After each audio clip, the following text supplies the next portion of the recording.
Morning, everyone, and welcome to the Pick Six, my favorite football show here on Brew Sports. It's actually the only football show, so welcome to the Pick Six, where we talk everything and anything about football. I'm joined by my colleague and co-host, James Stewart. I'm Tanner Burke. Thank you all for tuning in this morning. I know it's early for some, but for people like Baxter, who's here at 6 o'clock in the morning Central Time every day, this is already late for him, so... but thank you for tuning in. We got a lot of great stuff to talk about today. Of course, Garrett will be on to talk about the breaking news with Tony Romo and how he is retiring, and now we have to decide where he's going to go in regards to his broadcasting career. We will talk about some rule changes in the NFL. Jerry Jones brought up an idea that maybe the NFL should lift their grip on the marijuana debate in the NFL. We also have our Pick Six today, where James and I will pick our 6 Super Bowl contenders. And we also have a new segment called Surprisers or Pretenders. So we have a great show for you today. James, how are you today? I am doing great. You're doing great? Doing great. You're doing great? Ready to That's roll. Good. You know who else is doing great? Who's that? My boy, Rob Gronkowski. Rob Gronkowski had a very exciting weekend, and I think it's prudent to use some of his stuff to lead us into our one of my favorite segments, Cross the Line. So over the weekend, Rob Gronkowski surprised some people and took over WrestleMania. So he was sitting in the first row with his brother, and of course he gets a beer thrown in his face, probably his beer, and in perfect Gronk form, he steals the show and takes on all the other. I don't even know who some of these guys are, but I know who Gronkowski is, which is probably why they had him come on there. But it's funny to me because Gronkowski is the smallest guy in the ring, right? And I didn't realize, which is not normally like he's the biggest guy in the field. But it's funny because he's going up there and he's beating the crap out of these guys, and you're just like, the WWE man. That's Gronk. I mean, who better to do it than Gronk? He's definitely got that larger than life personality, and it's crazy because he is so good, but he might be better known for being Gronk. For his off-field antics, which normally is a bad thing. Right. He's not, going out and getting arrested. But he parties like a bro. He does. He parties like a bro. He doesn't party. He doesn't party like an idiot. That's for sure. He's not getting in trouble, but he's making a scene. You can't really stop him from doing what he's doing. Right. He's at a point where you're like, okay, he's just gonna be Gronk. If he's gonna catch a beer from a fan on the parade in Boston, and he wants to shotgun it, that's fine. That's Gronkowski. So he's definitely making a name for himself off the field, which, the NFL is all about entertainment, and he gives the fans entertainment, so I'll give it to him. But some other news, well, first I guess we should say, since we're talking about cross the line, did Rob Gronkowski cross the line in regards to storming the court or storming the ring at WrestleMania? I don't think he crossed the line. He's not the first, athlete to do it. Celebrity to happen to be front row at WrestleMania. Usually when you win the Super Bowl, you can do whatever you want for a year. Yeah, pretty much. I don't think so either. I think it's great. It's good entertainment, and I wasn't about to pay to watch WrestleMania. No. But I'll watch a clip like that. Yeah, for sure. Just not on the air. Brings us back to the XFL days. Yeah. So I don't know if anybody else heard, but Tom Brady's jersey was found. It's a big deal. And it was found in Mexico, and it finally made its return to Boston. A glorious return. It was a glorious return, and the fans at opening day for the Red Sox really took to him very well. And I believe we have a clip here of Brady's jersey returning to Boston. A proud moment, surely, for the entire Boston fan base. Oh, my God, what is that? Oh! Gronk's at it again. And Brady's freaking. Brady looks like a twig out there. These guys are just like little summer camp buddies. Just love each other. Probably have sleepovers. Oh my God, this is too funny. Is Gronk on heel? Is he? He's jumping in the ring. He's stealing jerseys.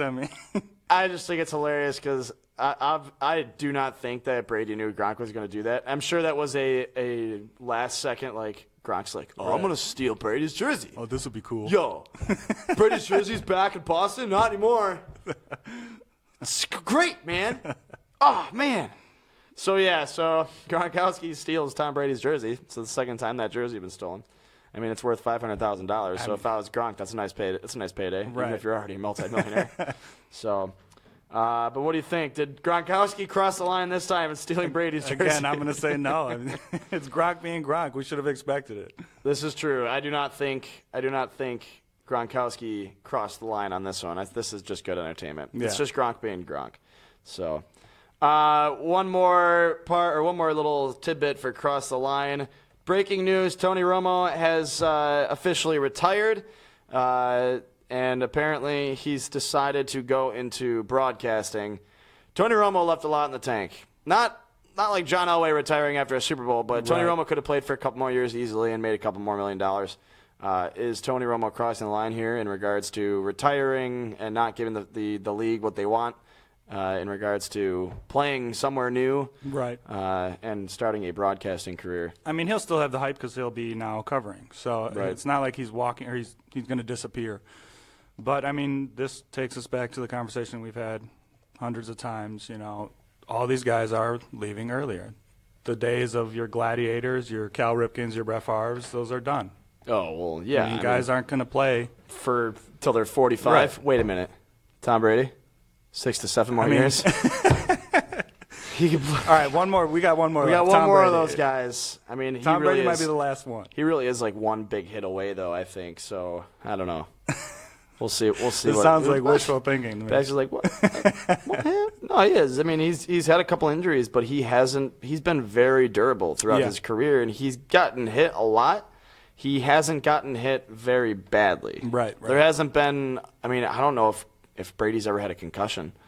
You know what I mean? I'm sure he has. I'm sure he has. Yeah. Baxter says, "Aren't we all one hit away?"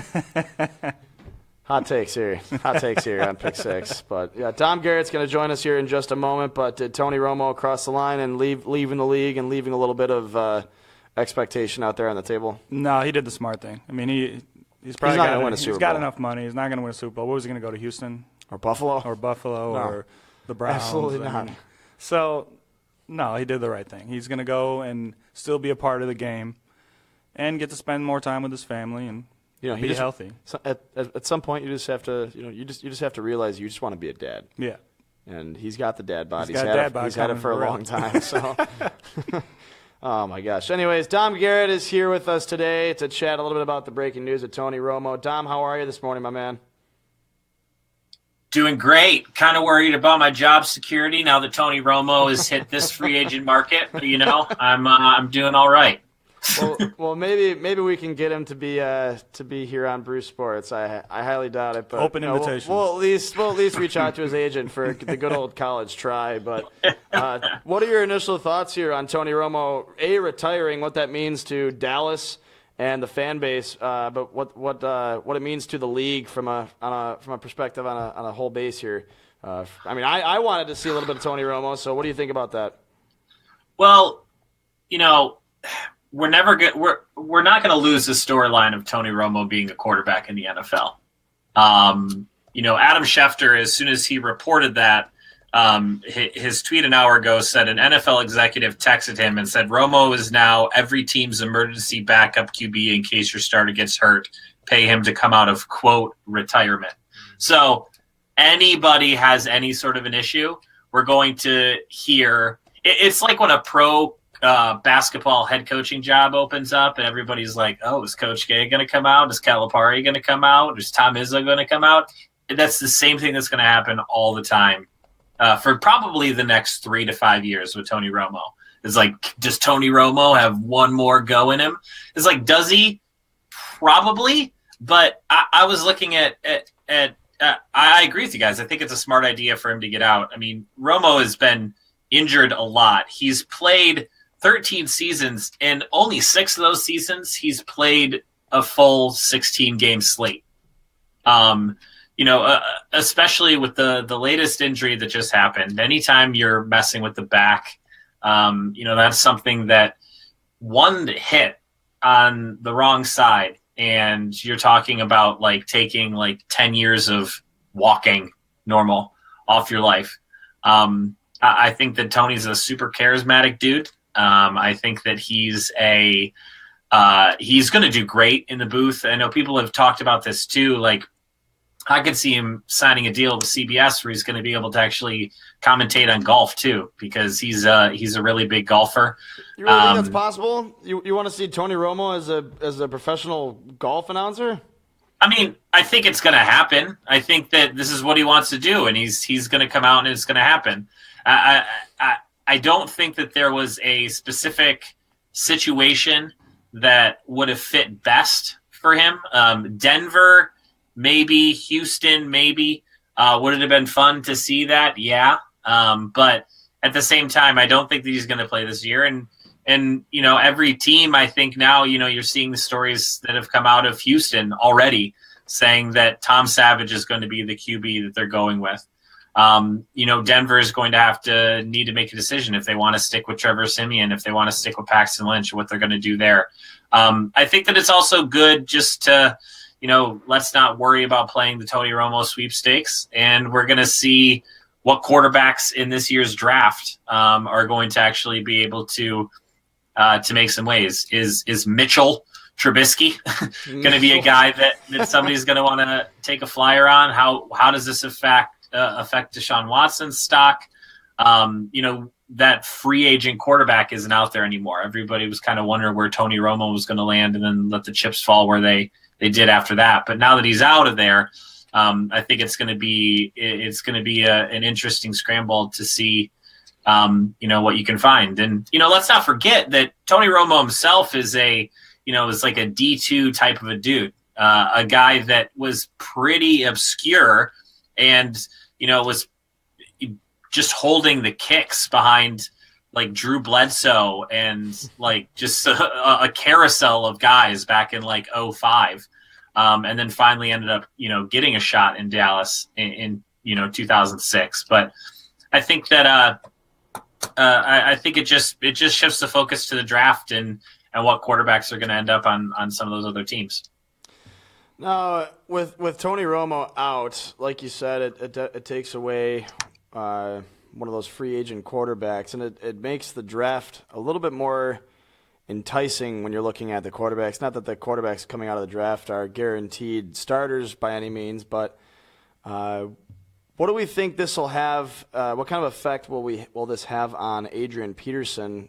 I mean, he's aging. I mean, for a running back, you don't see these guys lasting in the league very long. Long enough, but like for a guy who's already in his 30s, maybe AP looks at this and says, you know what? I don't want to do this anymore either. Maybe he retires and goes into broadcasting. Not that I don't think it'll happen, but what do you think about this affecting AP at all? I feel like AP is in a different sort of a category than Tony Romo. I think that AP has this in his head that he could still be the best running back in the league. I think that he sees things like what Ezekiel Elliott was able to do this year. He sees things what some of these other running backs are doing, and he thinks that he could still do that type of he still thinks he's able to put up numbers.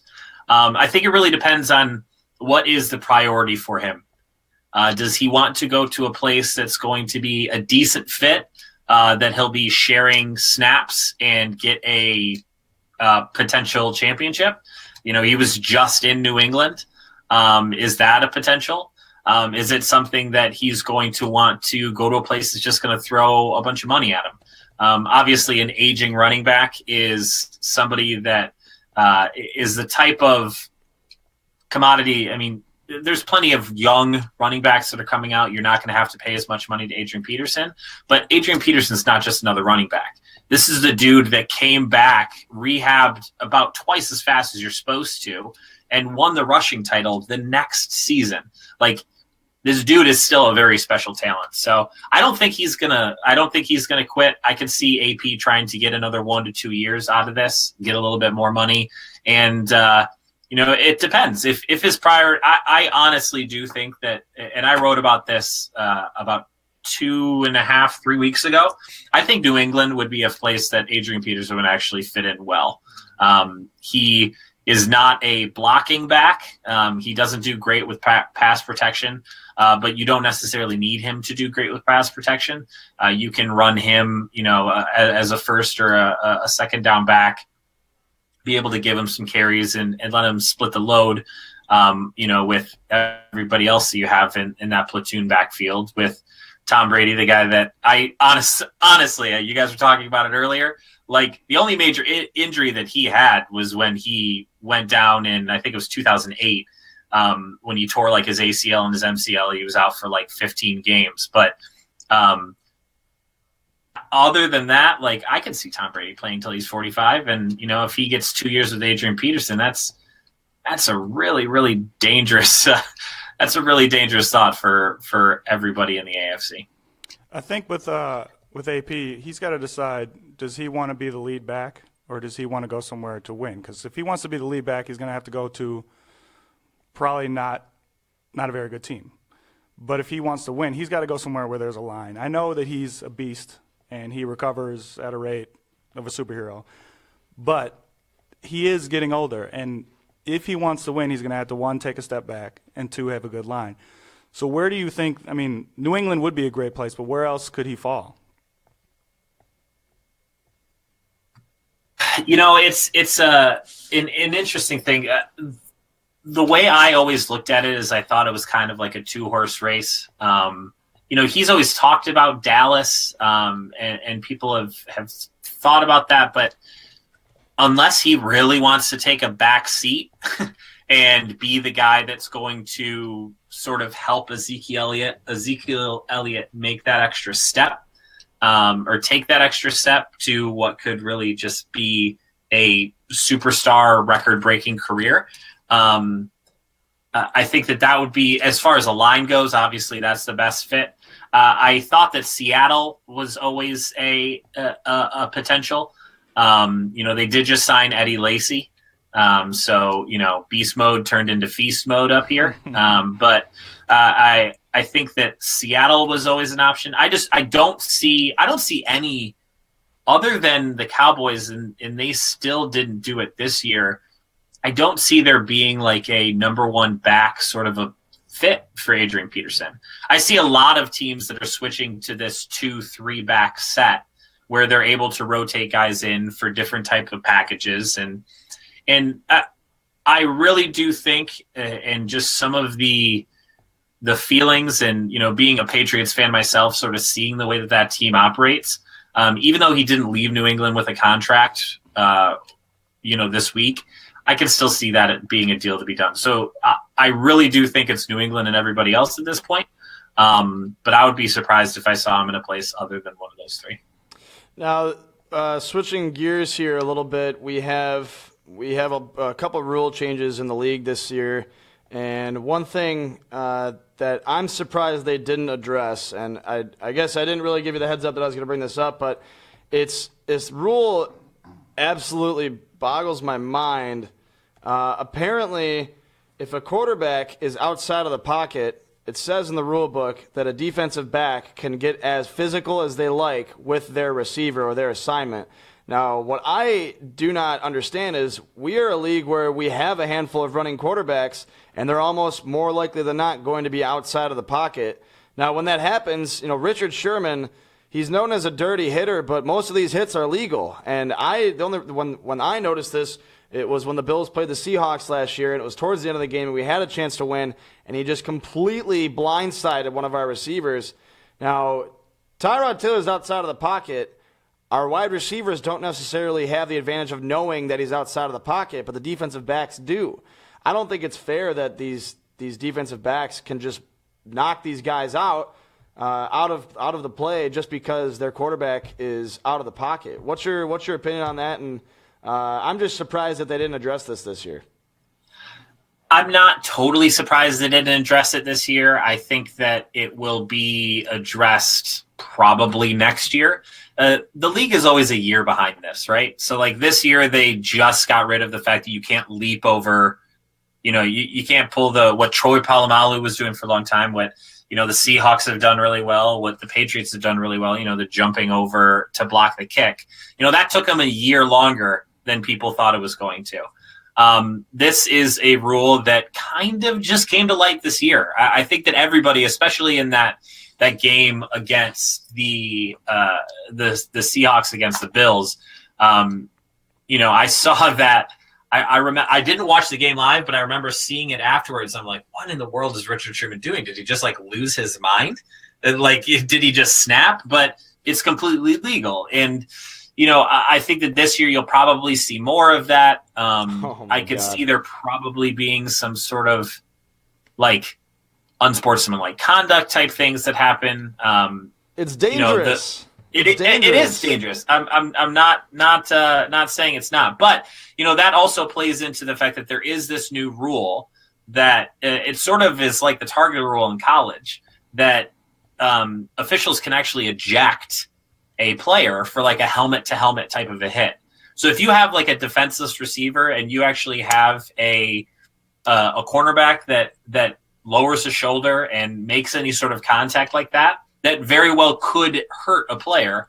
Like, you could see somebody getting kicked out and ejected from the game for that. I think that the officials will police it. I have a hard time thinking that this rule lasts any longer than this year. But this is that type of like sort of weird middle ground gray area that players like Richard Sherman. There was like an NFL Films short talking about how this dude knows the rule book better than the officials even know the rule book because he's always trying to get that edge. That's what people say Bill Belichick always tries to do, is get that edge. There's always these little intricacies in there that, yes, are dangerous, that whatever somebody was writing it down, they probably weren't thinking about what you're able to do there. Yeah. And, it'll last for a season or two and then it'll get taken away. But usually some of these, when a guy does figure out the rule book and find a loophole like that, and of course, Richard Sherman he's going to take advantage of that while he can because it is legal and it is in the rule book.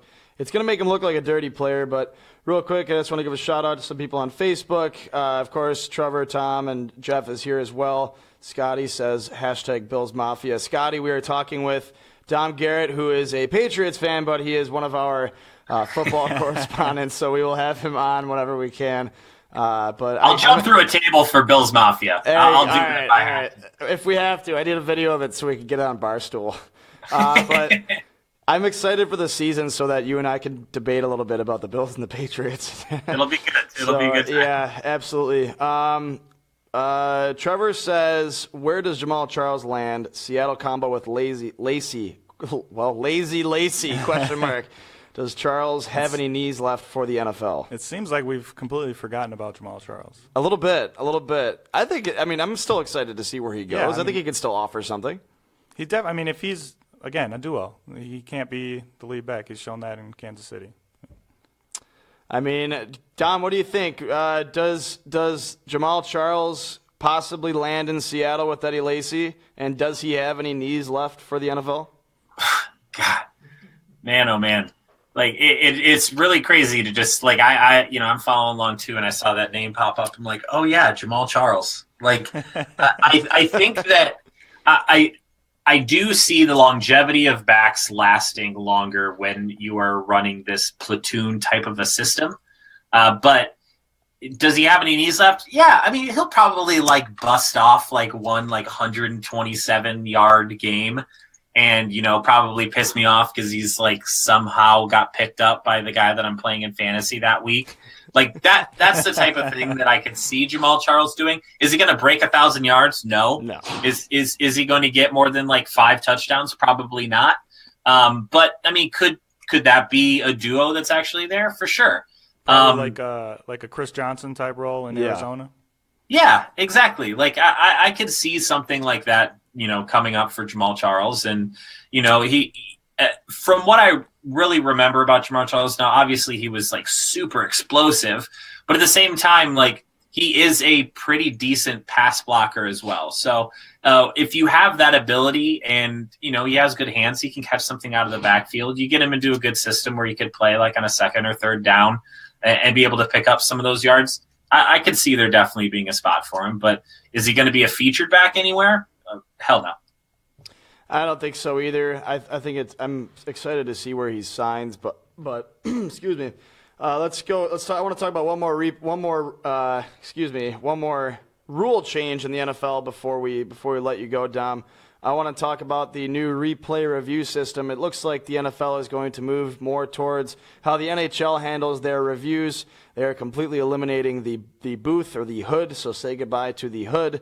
There will be no more fun graphics on ESPN or CBS. It just says under the hood or whatever. So they are moving more towards a command center in New York. How is this going to affect the game? Is it really that big of a deal? And why should I care?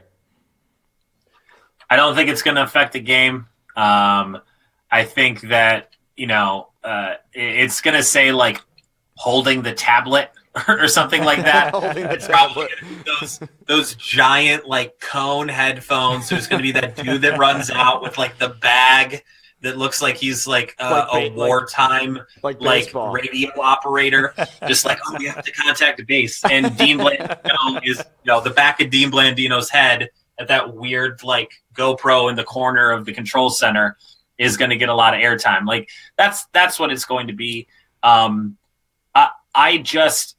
I hope that because they have all these different camera angles, because they're looking at it and almost jumping on top of this before the ref has to see it, and the ref has to go through and zoom, and there's going to be people that are operating it. I hope it makes the replay process faster.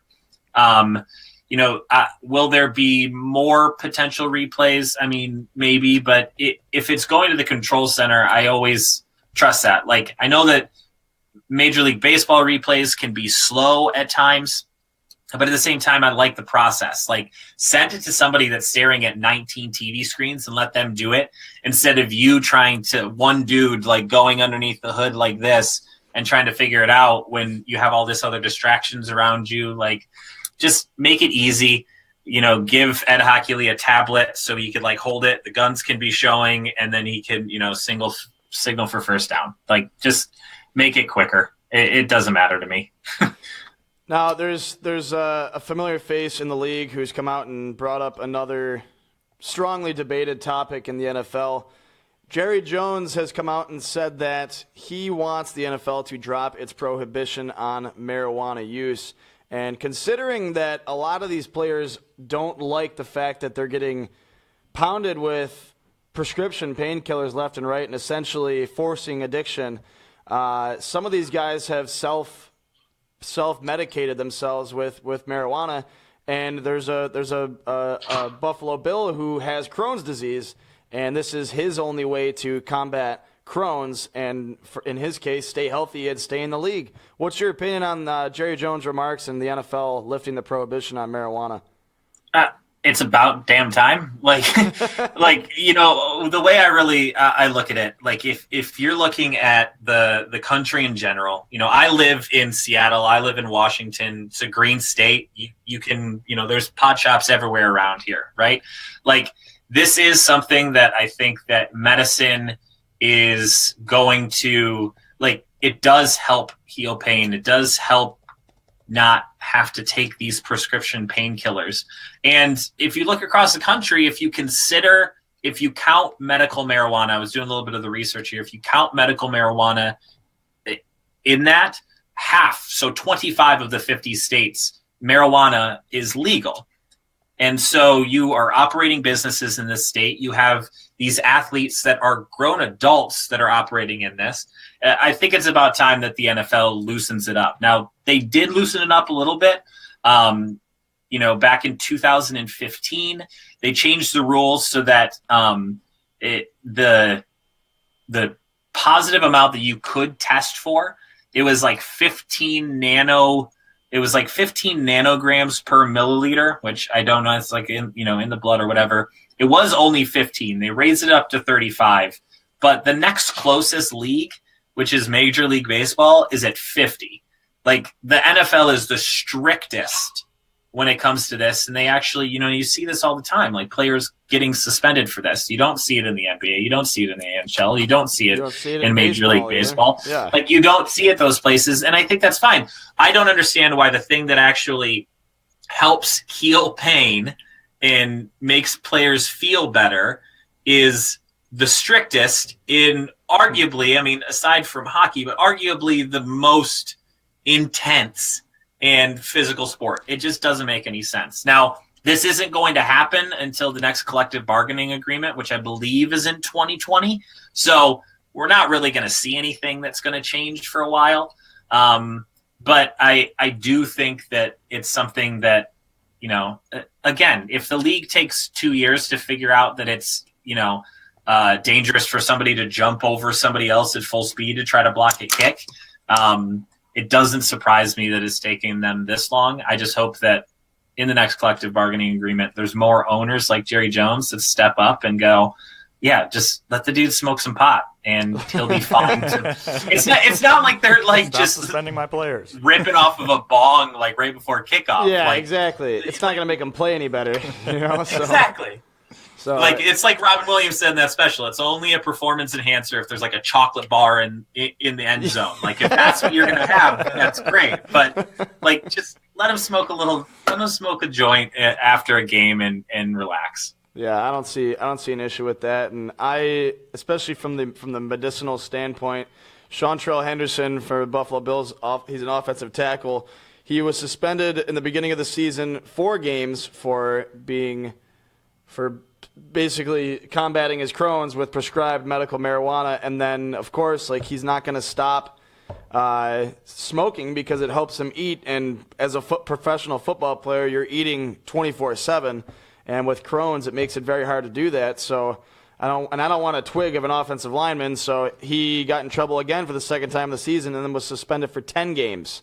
So this is it's ridiculous to me because it really doesn't – it's not a big deal. They're not out there, blowing lines at the club, you know what I mean? They're at home eating popcorn. If anything, we should just be happy that they're at home smoking weed as opposed to going out and, punching a dude in the face or, getting in trouble with TMZ or something like that, you know what I mean? So I don't think it's a big deal, and I think this is right behind what I will call the Sherman rule, where if your quarterback's out of the pocket, you can just crush any defense or any receiver you want.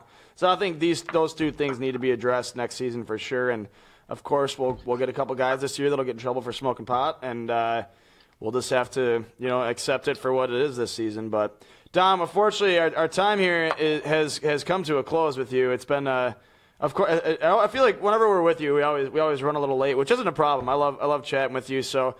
Real quick, where can anybody find you on social media if they want to contact you? Yeah, definitely. You can find me on Twitter at Dom Garrett, 2 R's, 2 T's. You can also find the website just launched, ridingthepine.co or at ridingthepine_. We're going to be talking a lot about the draft. We actually had a post that just went up about we drafted a mock draft for the 2017 football class for maximum entertainment value. So move over Todd McShay and Mel Kiper. We're just all in it for the fun. So, enjoy your favorite legal medical marijuana and come and read some articles about football. Looking forward to it, of course. It's always a pleasure to have you on, man, and I hope we can have you on again soon. And, of course, with the Bills playing the Patriots like 100 times this season, I'm sure we'll have plenty to talk about and debate about, and it may even get a little heated. But for now in the offseason, I think we're okay. What do you think? I'm more than happy to call a truce for right now. All right, sounds good. Thanks for coming on, Dom. We'll see you next time, man. I appreciate it. All right, talk to you guys. All right, you got it. Dom Garrett, man, he's great. He is good. He's awesome. He's fun. so much fun to have on. Now, we had a couple comments here that I do want to get to real quick. Scotty asked a question. Since we talked about it a little bit, but he says, since Romo has decided to get into broadcasting, what's next for Houston and their QB problem? And Dom mentioned that this makes the quarterbacks in the draft even more enticing because there aren't that many free agent quarterbacks out there, and there aren't a lot of teams that are going to trade for these guys. I mean, your best free agent option right now is Johnny Manziel and Colin Kaepernick. And, those two are basically hanging out in the corner just, waiting for somebody to take a chance on them. So what do you think about Houston and where they're going to look? I mean, I know they said that they're happy with, what they have, and opening day they'll be happy with what they have. But they've got to address it in the draft. There's no other choice. They have to. I think you're right. Even if you are happy with him, you still have to. You probably still have to draft a quarterback because are those long-term answers? True, and that's the thing. I mean, they almost have to draft a quarterback. RG3's out there too, but he's got the same problem that Jamal Charles kind of has where, I mean, if your knees are messed up and your main thing is running, I don't know if it's really hard to take a chance on you. And like you said, I think he does fall into more of like a Chris Johnson role with Arizona because he was the guy who had a couple good seasons and then, knees gave out on him. CJ2K? There's a couple other guys out there, Christian Ponder, maybe Ryan Fitzpatrick. These are guys who were never very surprising, but could get you somewhere where you needed to be or just fall short like he was Fitzpatrick with the Bills. Fitzpatrick is that guy that is like the ultimate stopgap. I mean, he can't get anyone to commit to him long term. He plays well for about half the season, and then it seems to fall apart at the end. I liked Fitzpatrick when he was with Buffalo, and he wasn't by any means a long-term answer, and we didn't get into the playoffs with him, of course, but he was fun to watch because, I mean, he had a good arm. He wasn't very elusive by any means, but he's a smart guy. I think he tested as the highest IQ in the NFL. He's generally going to make the right play.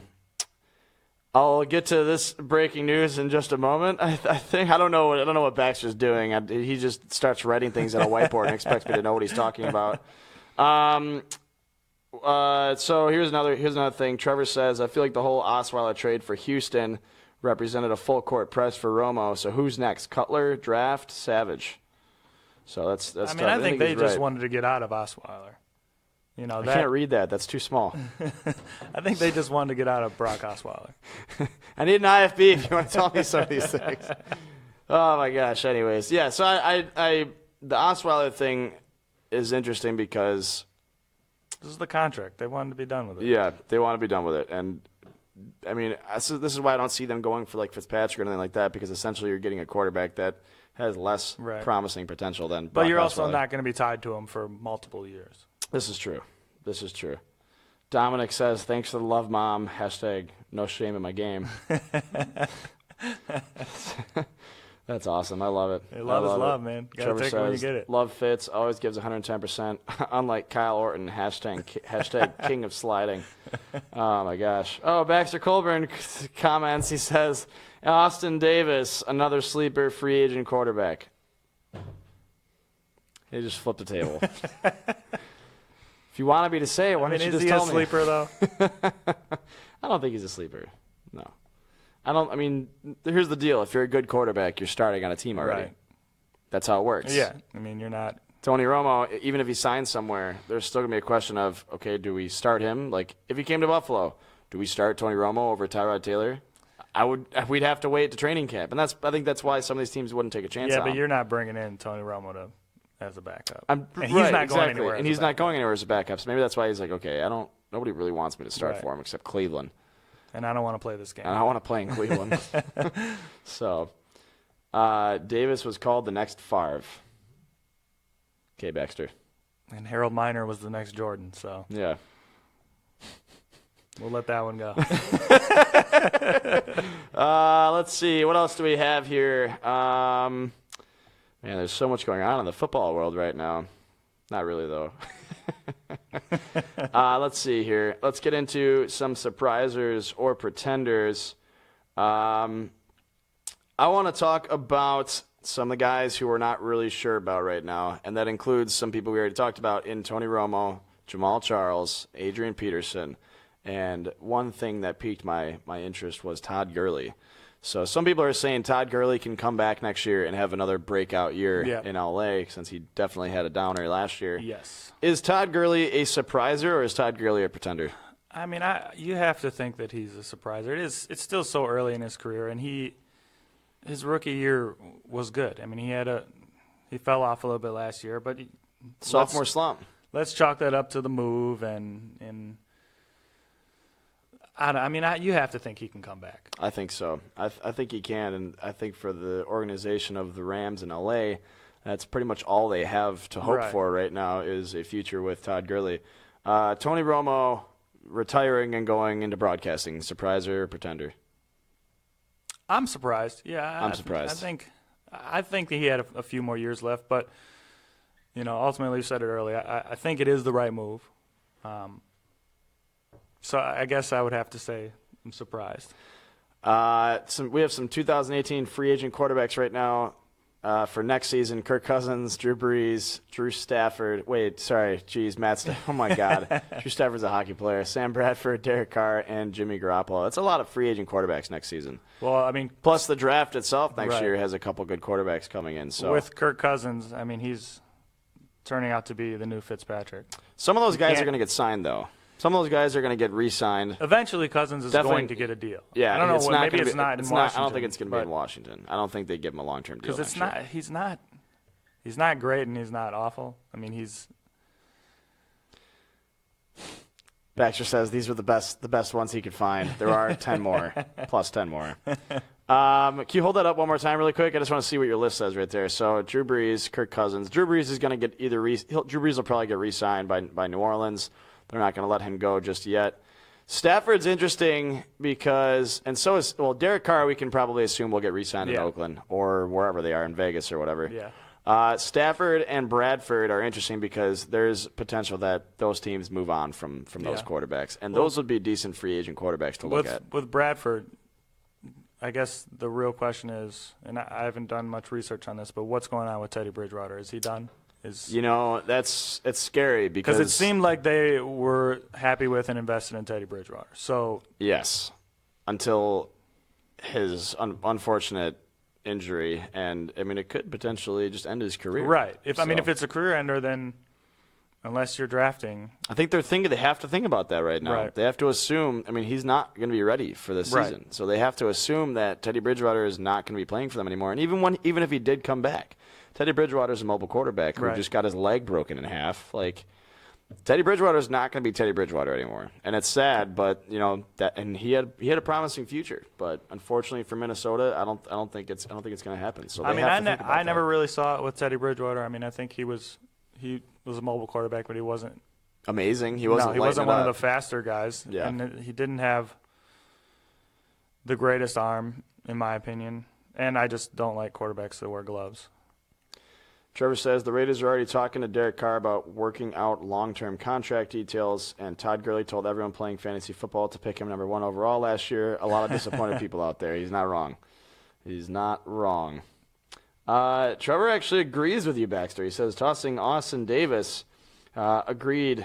He's an unheralded prospect still left on the free agent market. I don't care. Austin Davis. I'm not signing Austin Davis. I don't care. Mike Zimmer dances around every question regarding Bridgewater's future in the NFL. I mean, nobody knows. Right. Nobody knows what's going to happen. And like I said, it's sad because he was a young, halfway decent quarterback who probably had, a decent career in him and lots of money. Right. But he's in a position right now in limbo where nobody really knows what's going on. He also had the protection of AP at the time, so. Apparently, the free agent market next year is deep at running back, wide receiver, and tight end. And apparently, there's going to be some good quarterbacks out there, too. But the draft next season has a couple good quarterbacks coming in. And the draft this year has some decent wide receivers and running backs as well. So there are ways to fill spots on your team. It's just, there are some teams out there that still need quarterbacks, and there aren't any quarterbacks available right now, unless you're Johnny Manziel and Colin Kaepernick. But, Neither here nor there. I think Tony Romo is a surpriser because I expected him to play another season at least with one team and give it a shot. But it's hard. I didn't see him. I'm not surprised he's going into broadcasting, but I didn't see him retiring and doing it. It's hard to go out on an injury and so many questions. Yes. And, I mean, maybe he is the Brett Favre. Maybe he will come back and be like, you know what, I got more in me. I'm Tony Romo. So, let's see. Man, the QB out of the pocket rule just really gets me. I don't understand how that. It's like the NFL just creates they make the rules, and then there's somebody out there who, like Dom said, is smarter than the referees, and they're like, I mean. But it's not going to hurt teams like the Patriots. Tom Brady's not going out of the pocket. It's going to hurt temes with mobile quarterbacks. This is true. But, even like your Super Bowl this year. Yeah. I mean, it was Brady and Matt Ryan. Two pocket guys. Yeah. the pocket quarterback is the prototype of the NFL, but Right. there are some decent options out there that are mobile quarterbacks. I mean, look at Cam Newton. Like, what's going to happen when Cam's out of the pocket? It seems like they don't care how Cam Newton's hit, though. This is true. Well, this is true. This is true. How anyone around Cam is hit, basically they're cool with Cam getting his head knocked off. Adrian Peterson, he says he's not in a rush to sign anywhere, and he won't take anything less than $8 million. Is he a surpriser next year, or is he a pretender? He's put his foot down, I guess. I don't know. I'd have to say a pretender. I don't see it. I don't think he's worth the money right now. No. And I would love to see Adrian Peterson play for the Bills, but we're not going to take a gamble at $8 million Right. on a guy who was injured all season last year. So And then what do you do who's with in his McCall? 30s? Exactly. So I think AP is pretending here, but we're almost running out of time. But I wanted to touch up on the HBO Hard Knocks has extended their 4-year deal with the NFL. So what's your opinion on that, my man? 4 more years of Browns, Bengals, Jaguars. Will you watch it? Probably not. I think it's always good for like the first episode, just to like get you Just back to into see it. football. Yeah, and then you're that's like, true. why I don't do care I about care this what the team. Browns are doing? And it's I just think a it'd be reality different show. if they had, a top flight team. But the problem with that is your top flight teams. You think Bill Belichick's letting them in there? You think Green Bay's letting them in there? No. No. No. They're not bringing all those cameras around. So it's a great idea, but It's just not ideal. the great teams aren't going to let you do it. So And those are the teams that people would want to see. Right. So, unfortunately, I will not be watching the Browns on the Hard Knocks this year either. the Jaguars would be semi-interesting just because they're always trying to be that up-and-coming team. But Yeah. again, it's the Jaguars. I'm not really that interested. Okay, so let's move into our final segment here. We're almost out of time. I want to do our quick pick six, and this week we're each going to pick 3 teams that we think will make it to the Super Bowl. I think I will lead with the AFC if you want to lead with the NFC, since you're a Packer fan. I'm a Bills fan, so let me see here. I'll pull it up here. Is that okay with you if we do? That You works handle for the me. NFC, I'll handle the AFC, and we'll see if our predictions are right next season. Okay. I'll go with my first bet. I'll go with the Super Bowl champions, the New England Patriots. I think they could very well easily make it back to the Super Bowl next year. Yep. I think they're my favorite at the moment. In the AFC, that is. I'm not going to go in any particular order, but I think Dallas has a good shot. Obviously, what Zeke did, it was amazing, and we'll have to see what Dak can do as a follow-up. But they have a solid team. They have a solid line. Packers basically beat them on a last-second, pretty lucky catch by Jared Cook. So, and then a field goal. So it's I hate to say it, but I feel like Dallas is on their way back up. Okay, I could see that. I think you're right with Dak's season he had last year. I think he's poised to get over the hump. And, this is the closest Dallas has been in 15 years to winning a Super Bowl. Not to take anything away from Tony Romo, but Dak Prescott is a better option for me right now. See, the AFC is interesting because there are so many teams that could do well and not do well. I'm looking at the NFC, and I'm like, okay, this team can make it, that team can make it, that team can make it. And then I'm looking at the AFC, and I'm like, you got a bunch of old quarterbacks and a bunch of mid-place guys. So I'm going to go with the young guys in the Oakland Raiders. I think if Marshawn Lynch signs with Oakland, I think that makes him a Super Bowl contender, and I could see it happening. Yeah. Because knowing that they're going to inevitably move, I think it would be cool for Marshawn Lynch. It would be a great storyline to have him down there. So I'm going to go with Oakland Raiders as one of my other Super Bowl contenders this year in the AFC. Then for me, a little bit of a maybe not a surprise, but I'm going to go with the Cardinals. I think David Johnson's a beast. Maybe they have one more left for Larry. I think so. I would love to see that. I think that's I'm a more huge why Larry I'm saying it, Fitzgerald because guy. I want it. Yeah. I would love to see him. Yeah. It's know, safe to get a say I'm not ring. drafting him in fantasy football again this year, though. Definitely not. Carson Palmer, maybe one last Maybe hurrah. one more year. See, what are they going to do once they move on from Carson Palmer? Well, Austin Davis is available apparently. Austin Davis is available. It's unbelievable.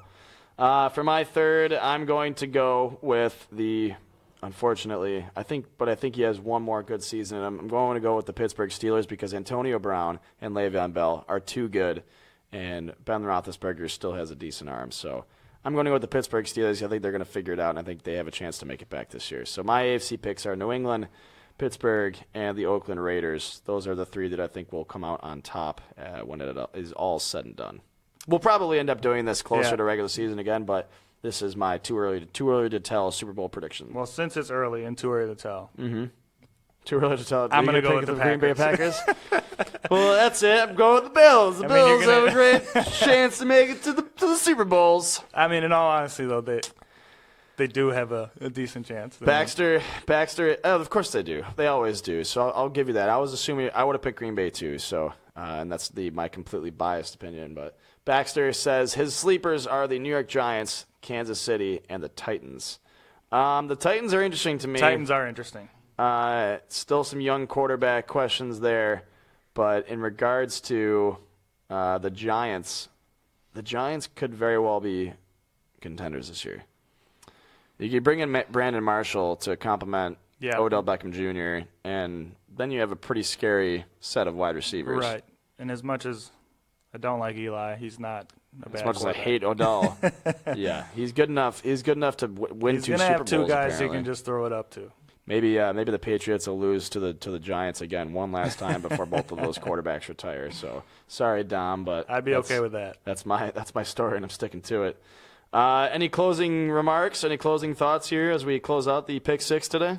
No, just Packers to the Super Bowl. Packers to the Super Bowl. I'm picking the Bills as my wild card to win the Super Bowl this year, of course. So for James Stewart, I'm Tanner Burke. Of course, as always, like, share, comment, whatever. And be sure to check out our website at brewsportsnet.com. That's brewsportsnet.com. Like our page and be sure to click the follow button or whatever it is so that you can get alerted whenever we go live. So just do it. Can people find you on Facebook anywhere? Or on social media anywhere? J. Stu Jr., both Instagram and Twitter. Beautiful. I'm at Banner Turk for J. Stu Jr. Until next time, this has been our weekly episode of the Pick 6. Thank you for watching.